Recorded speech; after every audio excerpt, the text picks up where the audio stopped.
अभिषेक और उसके दोस्त जैसे ही पुलिस चौकी को देखते हैं, उनकी जान में जान आ जाती है।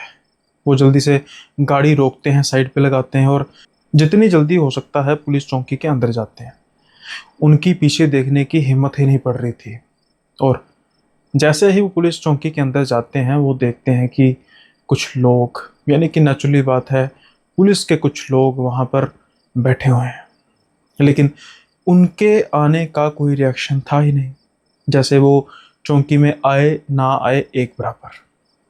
हालांकि इस बात की तो उनको तसल्ली थी कि उनकी जान तो बच चुकी है, लेकिन क्या सच में वो अपनी जान बचाकर पुलिस चौकी में आए थे, या फिर पुलिस चौकी में जो उनके साथ होने वाला था वो जानलेवा था। खैर, आज का किस्सा है एक ऐसे बदतमीज लड़के का जो ना सिर्फ अपनी बदतमीजी से जान अपनी जोखिम में डालता है, बल्कि अपने दोस्तों की भी जान जोखिम में डाल देता है। लेकिन ऐसा होता क्या है जिससे यहाँ तक नौबत आ जाती है। शुरू करेंगे आज का किस्सा, लेकिन उससे पहले आप सबसे रिक्वेस्ट है कि प्लीज़ सब्सक्राइब करना मत भूलिएगा चैनल को, साथ के साथ ही बेल आइकन को प्रेस कीजिए और शेयर जरूर कीजिए। लाइक हाइप करना तो बनता है। खैर, हम बात करते हैं अभिषेक की। जैसे मैंने कहा कि एक बदतमीज लड़का, लेकिन उसकी बदतमीजी किस हद तक उसको फंसा सकती है उसको कभी पता नहीं होगा। अमीर बाप की औलाद, गांव में रहने वाला। हालांकि उसके जो दो दोस्त थे वो भी उसके साथ गांव में रहते थे, लेकिन इसका हरगिज मतलब नहीं है कि जो गांव में लोग रहते हैं उनको सेंस कम होती है। ज़्यादा हो सकती है, लेकिन ऐसा कोई पैमाना नहीं है। गांव में रहने का मतलब ये है कि कुछ गांव होते हैं जहां पर आबादी कुछ ज़्यादा नहीं होती, और उस वजह से कुछ जो अमीर लोग होते हैं वो अपनी ठाठ ज़्यादा दिखाते हैं, अपना रौब ज़्यादा झाड़ते हैं। कुछ ऐसा ही हाल अभिषेक का था, यूपी के एक गांव में रहने वाला। खैर, इससे पहले अब हम बात करें, थोड़ी सी चर्चा मैं करनी चाहता हूँ एक बड़े ही खास मुद्दे पर। अभी मैंने कहा कि यूपी के एक गांव, हो सकता है कई लोग मुझे कई बार कमेंट कर चुके हैं कि भाई नाम पता तो बताते नहीं, और इसी वजह से तुम्हारी सारी कहानियाँ झूठी हैं। तुम ना नाम बताते हो ना पता बताते हो, जैसे कि ऐसा हो रहा हो, पता लगने पर ऐसा होगा। अभी आपने शायद न्यूज़ तो सुनी होगी अक्षय वशिष्ठ भाई की, और बड़ी एक थोड़ी सी गलत है कि उनको अरेस्ट किया गया। हालांकि गलती तो उनकी भी थी कि उन्होंने जो एयरपोर्ट का नाम लिया, गोवा के एयरपोर्ट का नाम लिया, और उसको उन्होंने हॉन्टेड कहा विदाउट एनी प्रूफ। और आपको भी पता कि पैरानॉर्मल एक्टिविटीज़ के कोई हार्ड एंड टफ प्रूफ होते नहीं हैं, तो उन्हें, उनकी ये गलती है कि उनको नाम नहीं लेना चाहिए था एज सच।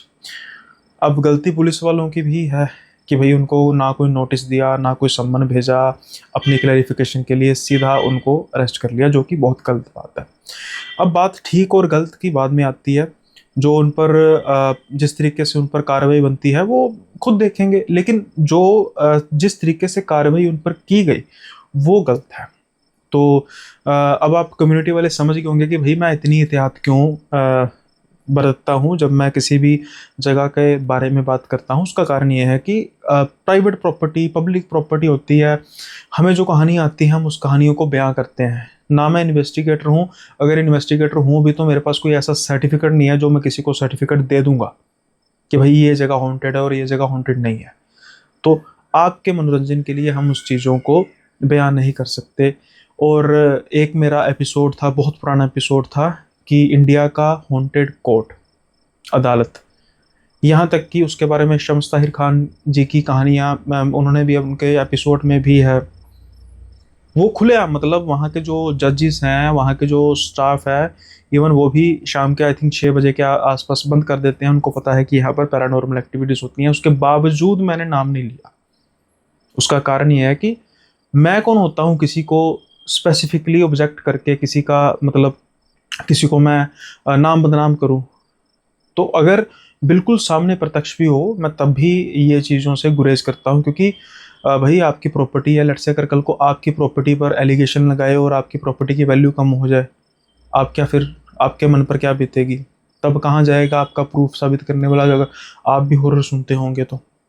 तो इसलिए थोड़ा सा इन बातों का ध्यान रखा कीजिए।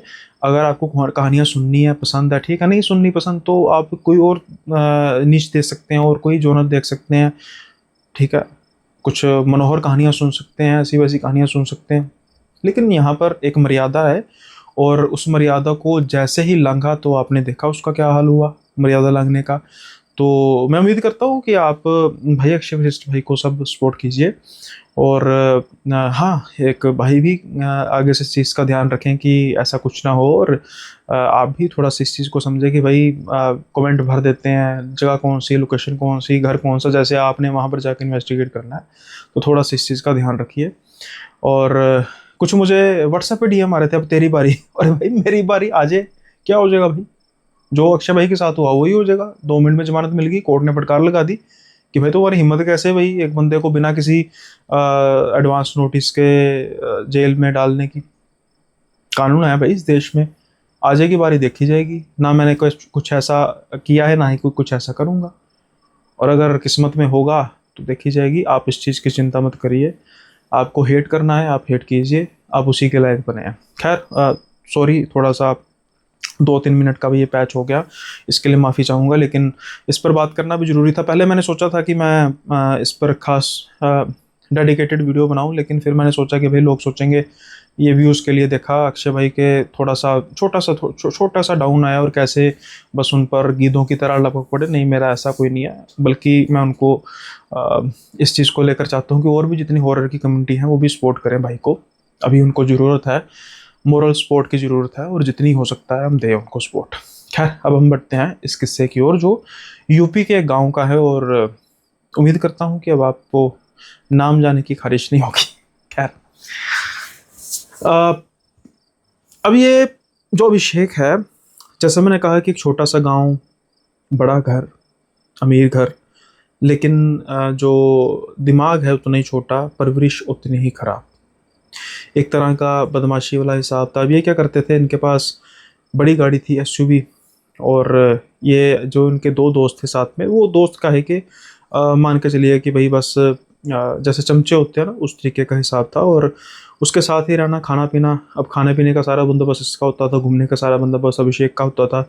उसकी वजह से ये भी साथ में चिपके रहते थे, और इनकी भी मौज होती थी, आवारागर्दी ये भी दबा के करते थे।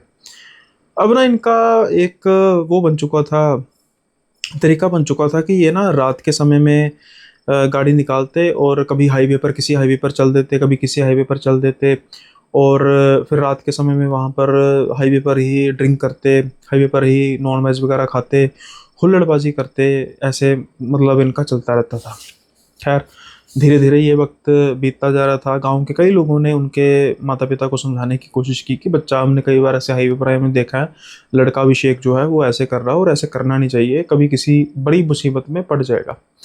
लेकिन अब क्या होता है कि जब बच्चा छोटा होता है तो हम सोचते हैं कि भाई कोई बात नहीं, लाड प्यार अभी कर रहे हैं, धीरे धीरे संभल जाएगा संभल जाएगा। लेकिन वो जब वक्त हाथ से रेत की तरह बहता है तो फिर किसी की समझ में कुछ नहीं आता, ना ही कोई संभलता है और ना ही कुछ समझ में आता है। शायद अभिषेक का भी ये हाल हो चुका था, क्योंकि उसके पेरेंट्स अब उसको समझाने की कोशिश करते थे, लेकिन वो फिर भी उनकी बात नहीं मानता था। कई बार लड़ता भी था, ज़बरदस्ती उनसे पैसे ले लेता था, और सारे का सारा पैसा अय्याशी में उड़ा देता था। लेकिन वो कहते हैं ना कि हर एक चीज़ का एक अंत होता है, ख़ास तौर पर अहंकार का अंत तो होता ही होता है। कई चीज़ों की माफ़ी है, लेकिन अहंकार की माफ़ी नहीं है। होता है यही अब अभिषेक के साथ, क्योंकि उसका पाला पड़ता है अब किसी गलत जगह पे। एक बार ऐसे ही ये हाईवे पे जा रहे थे, और अभिषेक कहता है, यार आज ना किसी सुनसान जगह पे जाकर ना मेरा ऊंची ऊंची चीखें मारने का दिल कर रहा है, जैसे इंसान का जैसे शैतान अंदर से जागा हो, और मैं चाहता हूँ कि आराम से बैठें कहीं पर, चटाई चुटाई बिछाएं साथ में, और हाईवे पर यार ये बहुत हवा आ जाती है, कभी ट्रक की, बस की हॉर्न बजाते हैं, आराम से मैं कुछ शांत जगह पर बैठकर खाना पीना चाहता हूँ। अब उसके दोस्त थे, हाँ में हाँ ही मिलाने वाले थे। ये गाड़ी अब किसी मेन रोड पर को छोड़ के, हाईवे को छोड़ के, किसी जो गांव और ये उसकी कस्बों की सड़कें होती हैं, सिंगल रोड वगैरह, उस पर डाल लेते हैं। अब ये क्या ना, जा तो रहे थे, और तकरीबन तकरीबन इनका जो इलाका था वो सुनसान ही था, मतलब झाड़ियाँ वगैरह थी, ये थी, इसको कोई इलाका पसंद नहीं आ रहा था, लेकिन थोड़ी दूर आगे जाकर इसको एक बोर्ड नज़र आता है। उर्दू में वहाँ पर कुछ लिखा हुआ था, लेकिन जैसे जैसे करीब जाते जा रहे थे इनको नीचे उसके हिंदी और इंग्लिश में भी लिखा हुआ नज़र आ रहा था, और ये कोई कब्रिस्तान का बोर्ड था। अभिषेक ऊंची ऊंची हंसता रहा, ये हुई ना जगह, यहाँ पर हम बाहर, इसके दरवाजे के बाहर हम अपनी गाड़ी खड़ी करते हैं और यहाँ पर आराम से हम खाए पिएंगे। अब जो उसके दोस्त थे वो आसपास देखते हैं कि भाई यहाँ पर कब्रिस्तान के पास, तो अभिषेक कहता हाँ नहीं कोई मुर्दे आ जाते खाने के लिए, हम तीनों ही खाए पिएंगे, चिंता मत कर। ये सुनकर उसके दोनों दोस्त भी हंसने लग पड़ते हैं। झूठी हंसी थी, चमचागिरी वाली हंसी थी, इसके बारे में तो पता नहीं, लेकिन साथ तो देना ही था उसका। खैर उनको भी क्या पड़ी थी, 3 जाने थे, हथियार वगैरह भी थे, इनकेस कोई चोर लुटेरा आएगा भी तो उसका इंतजाम इनके पास था। अब ये वहाँ पर गाड़ी खड़ी करते हैं और अपनी चटाई वगैरह बिछाते हैं, जो उन्होंने नॉन वेज वगैरह का अरेंजमेंट किया हुआ था वो रखते हैं, शराब रखते हैं और पीना शुरू कर देते हैं, खाना पीना शुरू कर देते हैं। अभी इनको कुछ ना 10 मिनट हुए थे कि वहाँ से ना अंदर से, कब्रिस्तान के अंदर से 2 लोग बाहर निकलते हैं। अब हैरानी वाली बात ये थी कि बकौल इनके कि बाद में तो ये जो दरवाज़ा था बंद ही था, लेकिन वो कैसे निकले, क्योंकि ये जैसे दरवाज़ा था, दरवाजे के थोड़ी पीछे गाड़ी खड़ी की थी और गाड़ी के आगे उन्होंने चटाई लगाई थी, तो ऐसे ऐसा दरवाज़ा बिल्कुल नज़र नहीं आ रहा था। लेकिन जब ये आए थे तब रोशनी जब पड़ी थी तो दरवाज़ा बंद नज़र आ रहा था। खैर वहाँ से ना 2 आदमी निकलते हैं जिन्होंने सफ़ेद कलर के कपड़े डाले हुए थे, नंगे पाँव थे। अब क्या था कि इन्होंने कोई पैंट या कुछ पजामा वगैरह नहीं डाला था, जैसे कई होते हैं ना बड़े बड़े कुर्ते होते हैं, वैसे डाले हुए थे। अब वो आके ना बड़े आराम से इनके साथ कहते हैं बच्चों, यहाँ पर आप ऐसे ये शराब पी रहे हैं, मत मत पीजिए, यहाँ से ना कहीं और जाके पीजिए।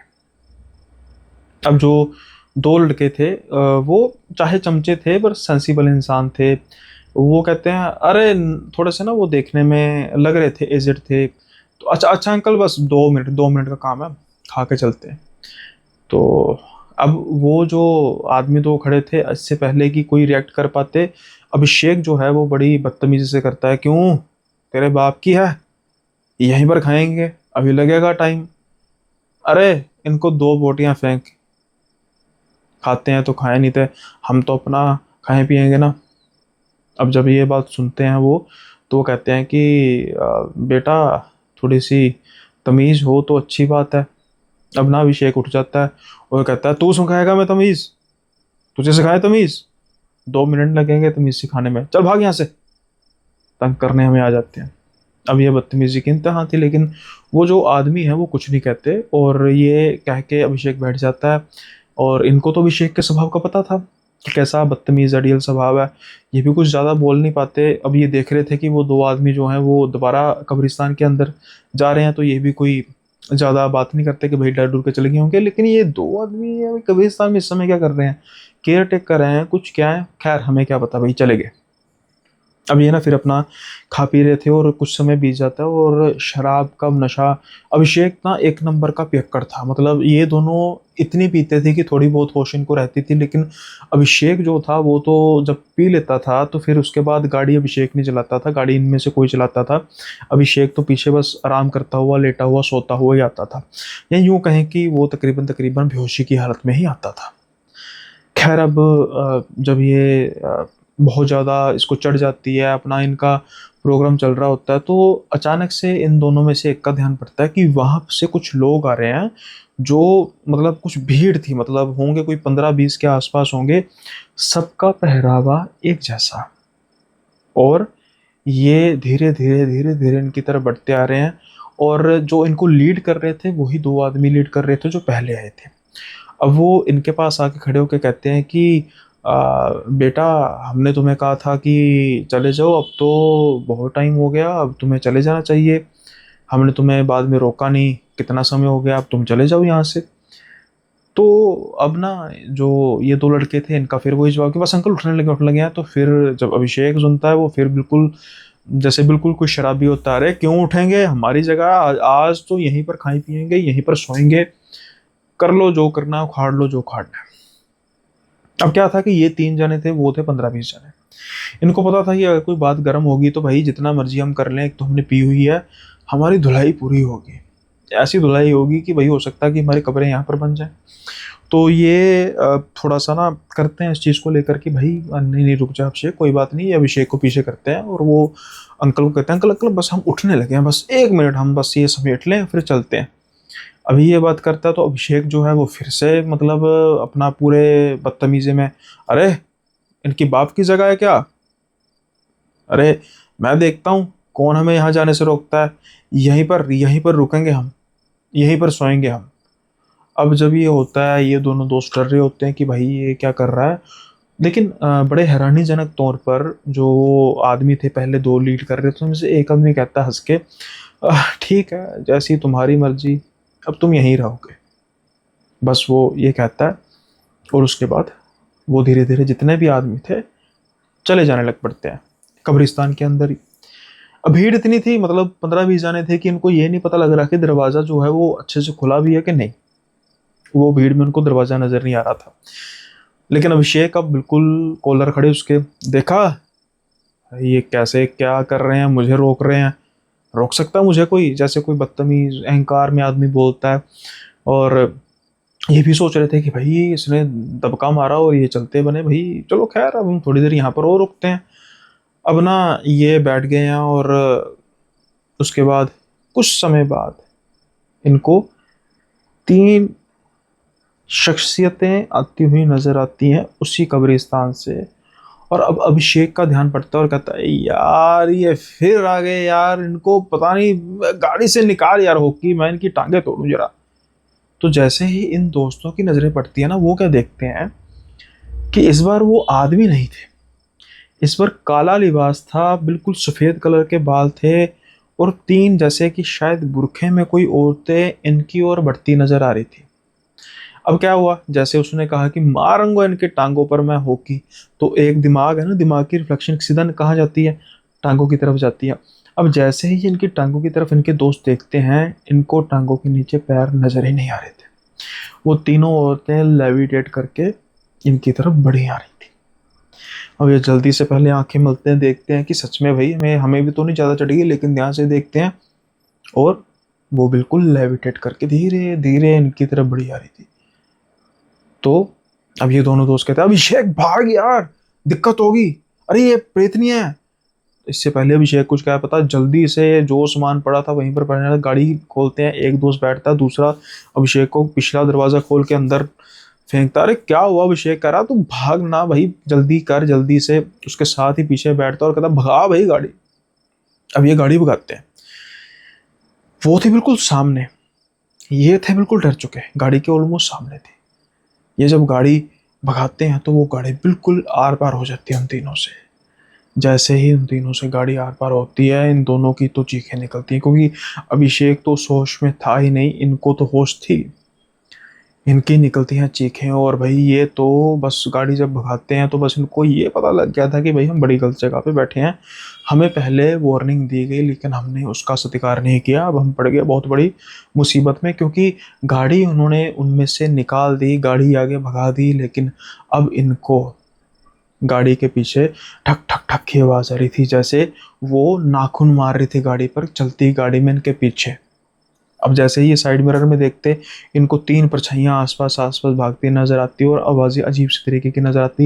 ये जितनी स्पीड में हो सकता है गाड़ी भगाए जा रहे थे। कुछ समय बाद जब ये दूसरी रोड पर आ जाते हैं, इनको धीरे धीरे धीरे धीरे महसूस होता है कि जो गाड़ियों के बाहर से आवाज़ें आ रही, जैसे कोई नाखूनों से गाड़ियों को छील रहा है, वो थोड़ी सी कम हो गई हैं और उनको एक बिल्कुल सड़क के किनारे घर नजर आता है।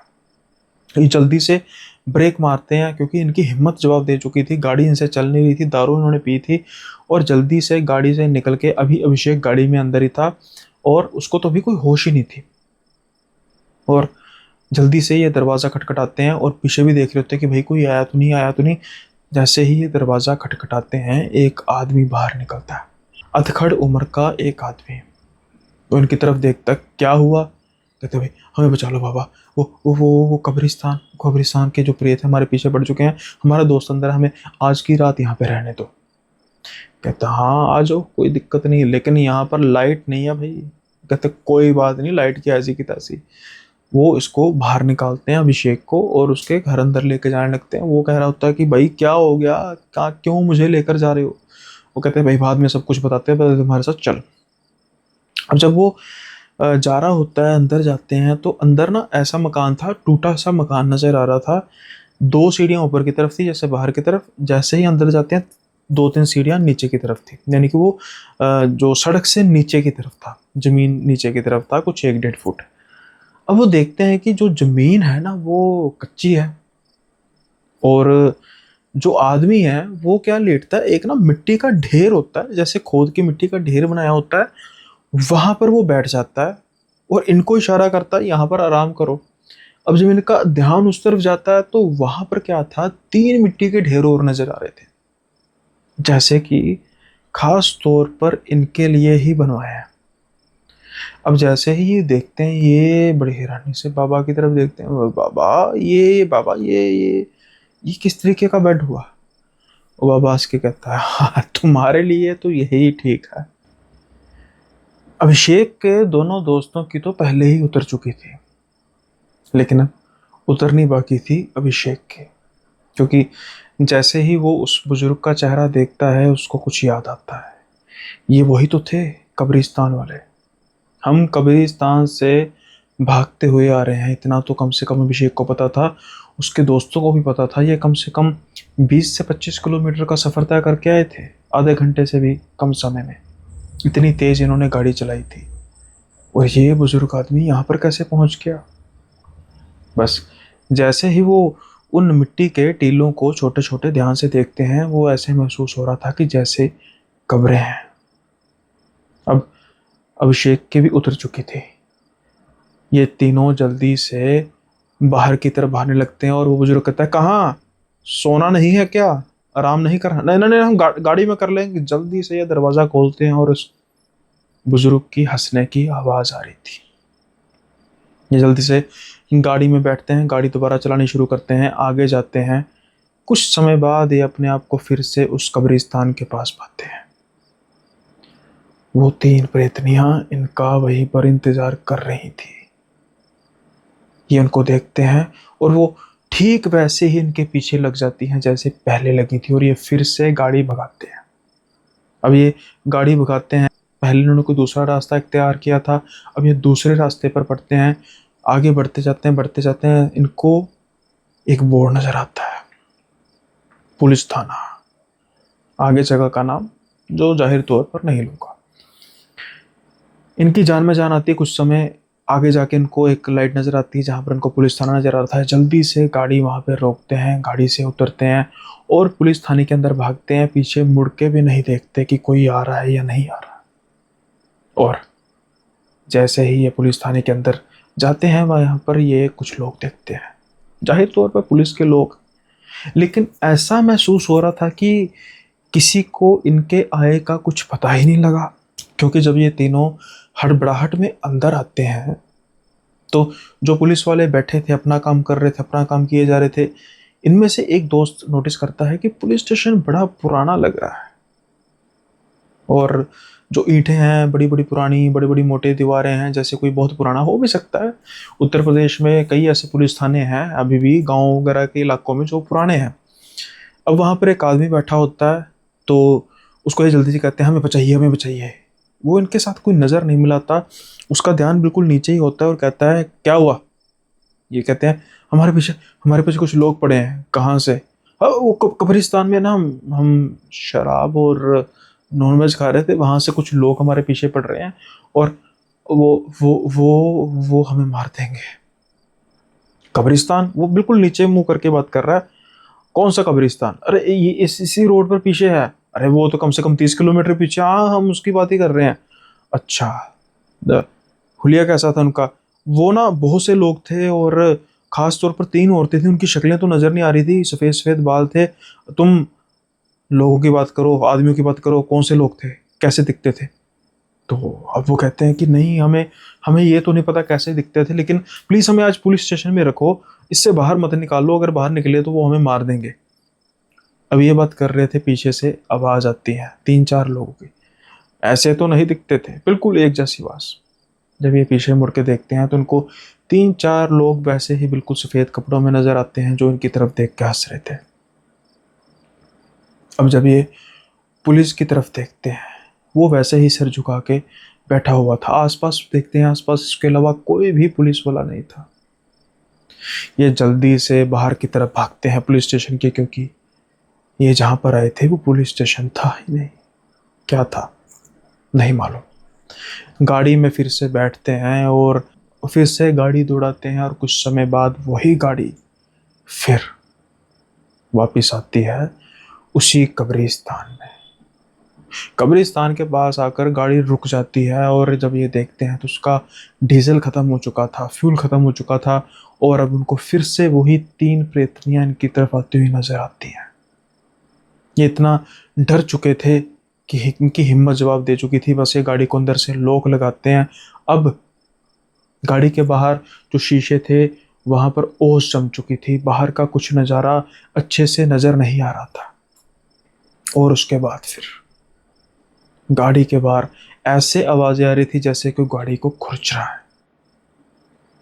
ये कब बेहोश हो जाते हैं इनको कुछ नहीं पता। सुबह होती है, धूप जब चढ़ती है, सूरज चढ़ता है, वो ओस ख़त्म होती है। जब इनको धूप गर्मी महसूस होती है गाड़ी में, जैसे इनको होश आती है, देखते हैं कि ये अभी भी उस कब्रिस्तान के पास ही है। वहाँ पर कोई और नहीं है, सुनसान जगह है। ये आसपास देखते हैं, दिन होने की वजह से अब इनकी हिम्मत थोड़ी सी थी, इसलिए ये धीरे से गाड़ी को अनलॉक करते हैं, दरवाज़ा खोलते हैं और बाहर निकलते हैं। और जब ये गाड़ी का हाल देखते हैं तो इनकी सिट्टी पिट्टी गुल हो जाती है, क्योंकि गाड़ी पर जगह जगह नाखूनों के खरोंचों के निशान थे, जो ये साफ तौर पर गवाही दे रहे थे कि जो इनके साथ हुआ वो कोई हेलुसिनेशन नहीं था, सच में कुछ ऐसा था। अगर ये गाड़ी में ना होते तो इनके साथ क्या होता।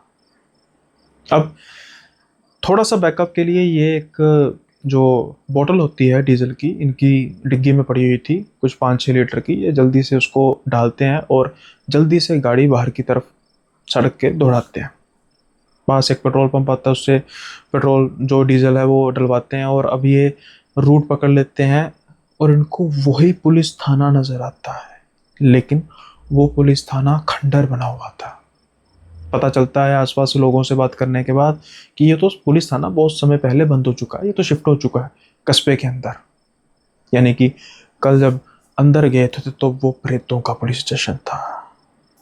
फिर ये जब गाड़ी का ये हाल होते हैं तो गाँव वाले पूछते भैया क्या हुआ, तो ये सारी बात बताते हैं कि ऐसे ऐसे हम उस कब्रिस्तान में गए थे। तो वहाँ पर फिर वो गाँव वाले बताते हैं कि तुमने बहुत बड़ी बदतमीजी की। वहाँ के जो आमतौर पे ऐसा नहीं है कि हॉन्टेड, तो चलो ऐसी जगहें होती हैं, लेकिन वहाँ पर कुछ ऐसी कोई तंग परेशानी अगर करता है, गलत करता है, तो उसके प्रेत पीछे लग जाते हैं। तुम्हारी किस्मत अच्छी थी कि शायद तुम्हें बख्श दिया गया, तंग किया गया, मारा नहीं गया।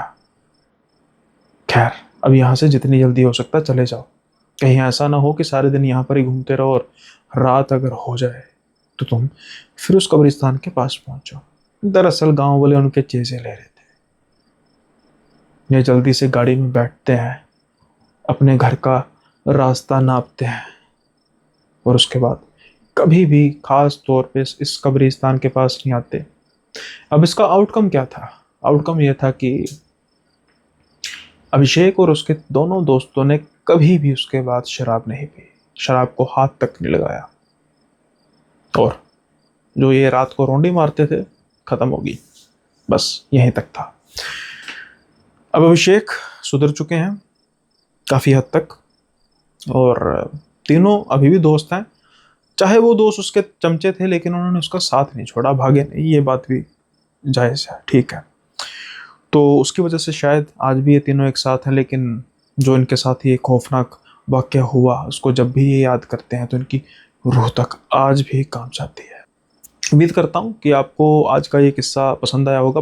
पसंद आया है तो लाइक शेयर सब्सक्राइब करना मत भूलिएगा, और अगर आप चाहते हैं ऐसे ही बेहतरीन किस्से, या कहें कि और बेहतरीन और अजीब किस्से सुनना, तो मेंबरशिप भी चल रहा है। वहाँ पे ऐसे किस्से बयां किए जाते हैं जो ये नॉर्मल वीडियोस में नहीं आते, यानी कि रोज़ाना की डेली वीडियोस में नहीं आते। ख़ास तौर पर मेंबरशिप ओनली है, मात्र 29 रुपये पर मंथ, यानी कि 1 रुपये से भी कम पर डे का कॉस्ट आपको आएगा। और आपको सुनने को मिलेंगे बेहतरीन किस्से, जिनमें से अभी जो लेटेस्ट किस्सा अपलोड हुआ है, आत्माओं का शिकारी, सच में कहूँ बेहद मज़ेदार किस्सा है, बेहद डरावना भी। आज तक के जितने भी किस्से आपने सुने होंगे, ये सबसे अलग किस्सा है, सबसे अलग। इसलिए इसको सुनना लाजमी है। जो हॉरर के शौकीन हैं, जो डेली हॉरर सुनते हैं, उनके लिए तो सुनना लाजमी है। तो अगर आपने मेंबरशिप प्रोग्राम को ज्वाइन नहीं किया तो जल्दी से मेंबरशिप को ज्वाइन कीजिए और मज़ा उठाइए नए एपिसोड का, जो है आत्माओं का शिकारी। लेकिन और भी किस्से तो अपलोड हुए हैं, जैसे कि मुर्दों की ट्रेन, जैसे कि बहन की खौफनाक मौत, और ये लाल साड़ी बड़ी चुड़ैल हिमाचल की कहानी है। साथ के साथ ही मंगेतर का प्रेत और फार्म हाउस वाली चुड़ैल, एक से बढ़कर एक किस्सा आपको सुनने को मिलेगा।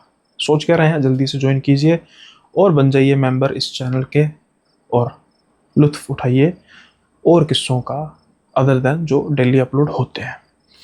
खैर, अब हम बढ़ते हैं अगले किस्से की ओर। अब जो दिनकर के साथ वाक़या होता है वो भी बहुत अजीब होता है।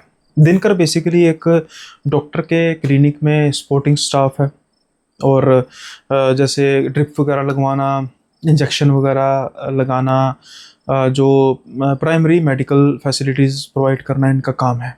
और कई बार ये क्या करते हैं कि कुछ क्लाइंट्स जो नहीं आ पाते, किसी कारण से बहुत बीमार होते हैं, तो उनके घर पे जाके ये इंजेक्शन वगैरह लगाते हैं और बाकी जो ग्लूकोज वगैरह भी लगाते हैं।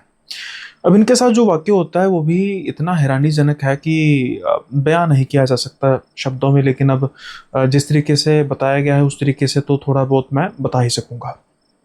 अब दिनकर को फ़ोन आता है उनके डॉक्टर साहब का कि मैं तुम्हें एक एड्रेस भेज रहा हूँ, इस एड्रेस पे ना तुमने फला फला इंजेक्शन जो कि उनके पास अवेलेबल था, इनको पता था कि उनको लगा के आना है, और शाम के समय में तुम जब रात होगी चले जाना। तो वो जो पेशेंट्स हैं मेरे पास, मतलब पेशेंट कल ही आए थे, एक बात का ध्यान रखना, वो बहुत अमीर हैं और मतलब कुछ कोताही वगैरह ना हो। अब कहते हैं ठीक है सर, कोई बात नहीं। इनको एड्रेस आता है और ये मतलब सारे दिन जब क्लिनिक वगैरह में काम करते हैं, उस दिन डॉक्टर किसी गए हुए थे वहाँ पे, कोई इनका जो कॉन्फ्रेंस वगैरह होती है वहाँ पर गए थे। अब शाम का टाइम होता है तो ये एड्रेस देखते हैं। एड्रेस इनके घर से मतलब थोड़ा सा सेपरेट था, तो इनको कोई चक्कर नहीं, भाई काम है, करने जाना ही है। फ़ोन नंबर वगैरह कोई नहीं दिया था। अब क्या होता है कि ये एड्रेस ढूंढना शुरू करते हैं, तो पहले तो इनको बड़ी मुश्किल से कॉलोनी के अंदर पता लगता है कि भाई ये घर है। और जिससे भी पूछते थे, उनकी बाहर सिक्योरिटी गार्ड खड़ा था कि ये घर है, वो बड़े हैरानी से, ये घर, कॉलोनी, ये नंबर है, आज तक तो इसी घर में कोई हमें पूछते पछाते नहीं आया। पता होगा सर किसी को, मैं पहली बार आ रहा हूँ। चलो खैर, ये सब कुछ होता है और उसके बाद ये ढूंढते ढूंढते वहाँ पे चले जाते हैं। लेकिन एक बहुत अजीब बात ये थी कि जो कॉलोनी का वो घर था, अब जैसे उसके आसपास दो घर थे, बीच में वो घर था, वो देखने में बहुत अजीब था। मतलब जैसे होता है कि कई घर थोड़े से पुराने फैशन के होते हैं, कई घर नए फैशन के होते हैं, लेकिन ये घर बिल्कुल ही अजीब था। मेल ही नहीं खा रहा था कि आर्किटेक्चर इसका किस तरीके का आर्किटेक्चर कहा जा सकता है। मैंने कहा ना कि कुछ चीज़ें इनको शब्दों में बयान नहीं किया जा सकता। खैर, ये दरवाज़ा खटखटाते हैं और कुछ समय बाद एक आदमी जो है, वो दरवाज़ा था, यानी कि पहले गेट है, उसके अंदर छोटा छोटा सा गार्डन टाइप था, उसके बाद मेन डोर। अब जब ये आदमी उस दरवाजे से बाहर आता है, अंधेरा हुआ हुआ था, रोशनी वगैरह बहुत कम थी। ये सोचते हैं भाई क्या सीन है। खैर, ये देखते हैं एक आदमी चला आ रहा है बाहर, और वो आदमी की जो हाइट थी ना, वो तकरीबन 6 फुट 2-3 इंच के आसपास होगी, बहुत लंबा। यूजुअल बात है भाई, वो भी सकते हैं, कोई ऐसी बात नहीं है। खैर, ये कहते हैं कि हाँ, मुझे डॉक्टर साहब ने भेजा है। कौन से डॉक्टर ने? बड़े गुस्से से कहते हैं, वो इंजेक्शन कुछ लगाना था ना, ये मैडम का नाम बहुत अजीब सा नाम था, मतलब इंडियन नेम नहीं लग रहा था। जैसे इंडियन हिंदू नेम होते हैं, मुस्लिम नेम होते हैं, क्रिश्चियन नेम भी कुछ होते हैं ना, जैसे मिक्स हो जाते हैं। ये ना बड़ा कुछ अजीब सा नाम था, इनसे नाम भी पूरा नहीं लिया जा रहा था। कहना हाँ ठीक है अंदर आ जाओ। अब ये अंदर जाते हैं और जब ये दरवाज़ा मेन देखते हैं ना, तो बहुत ऊंचा था। मतलब ऑलमोस्ट जितनी छत थी ना ऊंची, 15 फीट के आसपास की छत थी, उतना ही ऊंचा ये बिल्कुल दरवाज़ा था। सोचते हैं भाई क्या ये लेकर जाते होंगे अंदर। खैर, अब ना ये ना अंदर जब जाते हैं तो अंदर का जो ये नज़ारा देखते हैं, ये फिर हैरान रह जाते हैं कि भाई अंदर कोई भी चीज़ जो है वो मतलब छोटी नहीं है। अगर सोफ़ा है तो वो भी बहुत बड़ा सोफ़ा, ये तो बच्चे जैसे लग रहे थे उस सोफ़े पर जहाँ पर ये बैठते हैं। टेबल भी बहुत बड़ा, जैसे कि मतलब यहाँ पर 9-10 फीट के बंदे रहते हैं कुछ ऐसे। और हुआ भी ऐसे ही, एक बंदा इनके लिए पानी लेकर आया और जो पानी का गिलास था वो भी कुछ मतलब इनको लग रहा था भाई ये जग ही पकड़ रहे हैं, इस तरीके का था। और वो आदमी भी वो 6-6.5 फीट का वही आदमी है। सोचने के भाई मैं किसके घर में आ गया हूँ, ये कौन सी वैरायटी है यहाँ पर लोगों की। खैर, उसके बाद ये ना वो आदमी आता, वही जिसने दरवाज़ा खोला था, वो इशारा करता है कि पहले फ्लोर पे जाके साथ में ही कमरा है उसके अंदर जाके बैठ जाओ। अब ना ये जाते हैं और एक कमरा होता है, वहाँ पर जाके सोफे पे बैठ जाते हैं। और उसका भी हाल यही था, लंबा सा कमरा, मतलब दरवाज़ा लंबा सा था, सोफ़ा वगैरह था। और ये देखते हैं कि वहाँ पर कोई था नहीं, लेकिन अचानक से ना इनको एक आवाज़ आती है बिल्ली की। ये देखते हैं एक बिल्ली है जो ना लंगड़ा के धीरे धीरे उस कमरे के अंदर एक और कमरा बना हुआ था वहां पर जा रही है, लंगड़ा के। तो भाई ठीक है, वेट करते हैं। 2 मिनट बाद उस कमरे से एक औरत निकलती है, लंगड़ा के। लंगड़ा के ठीक जैसे बिल्ली लंगड़ा रही थी। अभी ये थोड़ा सा डर चुके थे भाई, ये क्या सीन चल रहा है, मुझे तो कुछ समझ नहीं आ रहा। कुछ लोग यहाँ पर इतने लंबे हैं, कुछ लंगड़ा के चल रहे हैं, जानवर भी इंसान भी। और जो वो लेडी थी उसकी हाइट भी अच्छी खासी थी, मतलब वो ना लेडी ऐसे करके इशारा करती है, ये समझ आते हैं कि कमरे के अंदर जाना है। अब जब ये कमरे के अंदर जाते हैं ना, वहां पर एक ना औरत लेटी हुई थी और उसकी हाइट भी बहुत लंबी थी, यानी कि वो बेड से भी उसकी टांगे बाहर की तरफ आ रही थी। और ये जाके इधर उधर देखते हैं भाई कोई कहेगा कोई बात करेगा, तो पीछे से वही जो लंबा आदमी है वो अंदर आ जाता है और कहता है कि इनको इंजेक्शन लगाना है। अब ये जाते हैं और वो जो लेडी थी कह रहे हैं कि बिल्कुल ना मतलब ऐसे थी जैसे डेड होता ना, बस जब मैंने उसकी नब्ज़ ऐसे चेक की तो वो ठीक चल रही थी, लेकिन बिल्कुल डेड, जैसे उसको कोई होश नहीं है। तो कहते हैं, मैं कहता हूँ कि ऐसे इनको इंजेक्शन मतलब उठ सकती हैं, नहीं उठेंगी, ऐसे ही लगाओ। अब ना ये सुई तैयार करते हैं, आईवी चेक करते हैं, तो जैसे ही लगाने लगते हैं ना सुई मुड़ जाती है, मानो जैसे इन्होंने किसी इंसान में नहीं किसी दीवार में उस सुई को पकड़ा। इनको लगता है कि पता नहीं यार क्या चक्कर है, अच्छे से कहीं सीधा हड्डी पे, जैसे ये हड्डी थी हड्डी पर तो नहीं सीधा लग गई। खैर मेरी गलती ना हो, थोड़ा सा हड़बड़ाहट में थोड़ा सा मतलब वो भी है, डर भी है मुझे। अब क्या होता है, ये दोबारा से दूसरी सिरिंज पकड़ते हैं, सिरिंज लगाते हैं, कांपते हुए हाथों से आईवी को चेक करने लगते हैं। जैसे ही फिर लगाते हैं, फिर जो सुई मुड़ जाती है। अब ना उस औरत की जो आवाज़ आती है, ये कहते हैं इतनी भयानक आवाज़ मैंने ज़िंदगी में कभी नहीं सुनी, मानो मेरे सामने बिल्कुल लाइव हॉरर मूवी चल पड़ी हो। वो कहती है तुमसे ये काम नहीं हो रहा। और वो औरत की आवाज़ आदमी की आवाज़ मिक्स आवाज़ आ रही थी, जैसे कोई पोजेस्ड आदमी बैठा हुआ है। और तो और कहते जब मैं उसकी शक्ल देखी, वो आँख खोलती हैं उसके बिल्कुल साफ बिल्कुल सफ़ेद पुतलियाँ थी, कोई भी बीच में मतलब काला है भूरी रंग की कोई पुतली थी, बिल्कुल सफ़ेद आंखें, जैसे मानो एक प्रेतनी लेटी है। अब मैं कहते जैसे ही देखता हूँ तो बस मेरा शरीर कांपने लग पड़ता है। बैग मेरा ऐसी स्लिंग बैग लगा हुआ था, मैं एकदम से उठता हूँ, पीछे देखता हूँ, ये पीछे कोई भी आदमी नहीं खड़ा था। अचानक से मैं पीछे देखता हूँ, अब वो औरत लेटी हुई थी, अगर वो थोड़ा बहुत हिलती तो मुझे पता तो लगता ना हिली। अब देखो जैसे मैंने किसी को ऐसे देखा, 1 सेकंड का फर्क, फिर मैं उस तरफ देखता हूँ, वो बेड पर खड़ी थी और वो सच में बहुत लंबी थी, कम से कम 7 फीट की हाइट होगी उसकी, आंखें उसकी सफेद। कहते भाई मैं तो चीखे मारते हुए बाहर निकलता हूँ, बाहर भागता हूँ, गनीमत थी कि मैं बाहर तक जा सका। मैंने नहीं देखा उस घर को बाहर दोबारा। जल्दी से मैंने बाइक स्टार्ट की, गिरता पकड़ता जैसे मैं कॉलोनी से बाहर निकला, सिक्योरिटी गार्ड देख रहा है कि इसको क्या हुआ। जाके मैंने डॉक्टर साहब को फ़ोन किया और डॉक्टर साहब को कहा, डॉक्टर साहब कहाँ कहाँ मरवाने लगे थे, वैसे मुझे मार देते। कहते क्या हुआ, उन्होंने सारी बात बताई। और डॉक्टर कहते अरे पागल हो गया तू, मुझे पता है तू पीता तो नहीं है, लेकिन क्या हो गया, कुछ कोई गलती से कोई ऐसी दवाई तो नहीं खा ली। कहता सर आपको भी पता है मैं कितना डेडिकेशन से काम करता हूँ, मैं सच बता रहा हूँ, ये सब कुछ मेरे साथ कांड हुआ। तो कहते रुक यार मैं एड्रेस देखूँ, एड्रेस का मेरे पास वो पड़ी हुई थी, फोटो मैंने खींची हुई थी, कहीं गलत तो नहीं एड्रेस दे दिया तुझे, मैंने कोई गलत तो नहीं लिख दिया। अब ना ये वेट कर रहे होते हैं, इनकी मतलब टांगे कांप रही होती हैं, सारा शरीर कंपकपा रहा होता है।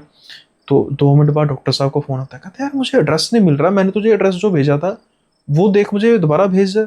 अब ये एड्रेस देखते हैं तो डॉक्टर साहब को कोई मैसेज ही नहीं आया था। हालांकि मैसेज खुद ब खुद डिलीट हो गया, कैसे हो गया। और डॉक्टर साहब कहते हैं मेरी बात सुन, तो ऐसा कर जल्दी से घर चल, कोई बात नहीं, सब कुछ किसी से बात कोई ना मत करना, मैं आके बात करूंगा, और तब तक किसी से कोई बात ना करना। खैर ये घर जाते हैं, घर जाके बहुत बीमार हो जाते हैं और डॉक्टर साहब को रात को फ़ोन करते हैं कि सर मेरी तबीयत बहुत ख़राब है, मैं आ नहीं सकूंगा एक आधे दिन। कहते कोई बात नहीं, जब मैं आऊँगा तब तू ही आना। 2 दिन बाद डॉक्टर साहब ने आना था। डॉक्टर साहब 2 दिन बाद आते हैं और उसके बाद फिर जब सारी बात डॉक्टर साहब को ये बताते हैं कि सर ऐसा ऐसा है मेरे साथ, मैं पक्के तौर पर कह रहा हूँ ऐसा हुआ। और कहते तुझे एड्रेस का याद है अभी भी? मतलब कहते हाँ डॉक्टर साहब मुझे एड्रेस याद है पक्का। कहते पक्का डॉक्टर साहब, मैं कभी भूल नहीं सकता। अब डॉक्टर साहब कहते चल तो मेरे साथ शाम को चलना। ये कहते मैं नहीं जाता हूँ। कहते भाई मैं तेरे साथ हूँ, हमने कौन सा घर के अंदर जाना, बाहर ही देख के आ जाएंगे। अब एड्रेस तो मेरे पास भी नहीं मिल रहा मुझे, तुझे भेजा तो वो मैसेज भी नहीं आ रहा, तू कह रहा मेरे पास भी मैसेज नहीं है, पता नहीं क्या बात है, कुछ ना कुछ तो गड़बड़ है। अब ये ना डॉक्टर साहब और शाम के समय में वहाँ पे जाते हैं। ऐसे सिक्योरिटी गार्ड को नाम उनको भी नहीं याद था, क्योंकि नाम मैंने कहा ना बड़ा अजीब सा नाम था, घर वगैरह का तो वो नहीं, तो कहते हैं कि बस वैसे ही हम आए हैं थोड़ा सा कुछ, मतलब डॉक्टर रूम है, और ज़्यादा कुछ सिक्योरिटी गार्ड पूछते नहीं। ऐसा नहीं था कि जैसे तो ना कई बड़ी स्ट्रिक्ट कॉलोनी होती है, गेटेड कॉलोनी, ऐसा नहीं था। वो सिक्योरिटी गार्ड बेसिकली किसी आसपास की कमर्शियल का था, तो ज़्यादा कुछ था नहीं। उसका मतलब ये काम था कि अगर किसी को कुछ पता नहीं चलता तो उसको बता दिया। अभी ये ना उस तरफ जाना शुरू करते हैं, जाते जाते जाते जाते देखते हैं वो 2 घर इनको नजर आते हैं, लेकिन जो बीच वाला घर था वो था ही नहीं। वहां पर सिर्फ और सिर्फ प्लॉट थे, यानी कि खाली प्लॉट था, आसपास के घर थे। डॉक्टर साहब पक्के तौर पर मैं कह रहा हूँ यही था, यही थी वो जगह। डॉक्टर साहब कहते हैं हो ही नहीं सकता, तुझे गलती लगी है। तो कहता है सर मैं पक्के तौर पर, अच्छा मेरी बात सुनो डॉक्टर साहब, दिन के समय में आएंगे प्लीज। कहते चल ठीक है दिन के समय में आएंगे। अब ना दिन के समय में आते हैं, दिन के समय में भी वही ऐसे प्लॉट, मतलब था बिल्कुल स्पार जमीन, बिल्कुल हल्की हल्की छोटी छोटी घास थी, बिल्कुल स्पार थी। अपना ये प्लॉट में जाते हैं, प्लॉट में जाके अरे डॉक्टर साहब मैं ये कह रहा हूँ यही है यही है। तो डॉक्टर साहब कहते हैं पक्की बात है भाई, ये यहाँ पर प्लॉट घर कहते हैं कब हो सकता है भाई, क्या बात कर रहा है।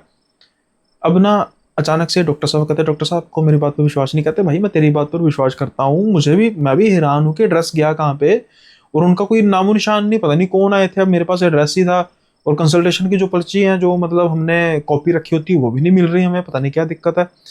और सीसीटीवी कैमरे चेक कराए हैं, वो कह रहे हैं भाई करप्ट हुए हैं पीछे, मतलब सारे का सारा कोई रिकॉर्ड ही नहीं मिल रहा, क्या करें बता आप।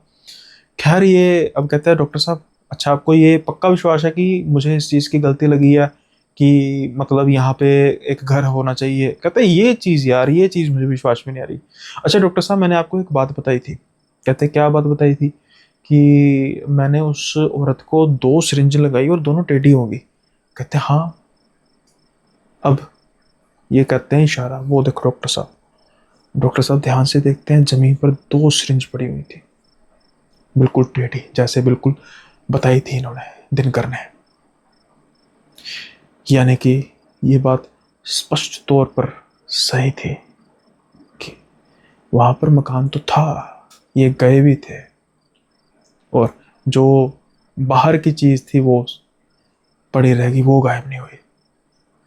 अब जब डॉक्टर साहब ये देखते हैं, वो कहते हैं भाई ठीक है चल निकलते हैं यहाँ से। जब ये कॉलोनी से बाहर निकलते हैं और डॉक्टर साहब कहते हैं मेरी सब बात सुन भाई, क्लिनिक में किसी को कुछ पता नहीं लगना चाहिए, तेरे मेरे बात बीच में बात ये रहनी चाहिए, और आगे से शाम के समय में कोई भी इमरजेंसी होगी तो पहले प्रॉपर वेरिफिकेशन होगी, उसके बाद ही हम देखेंगे।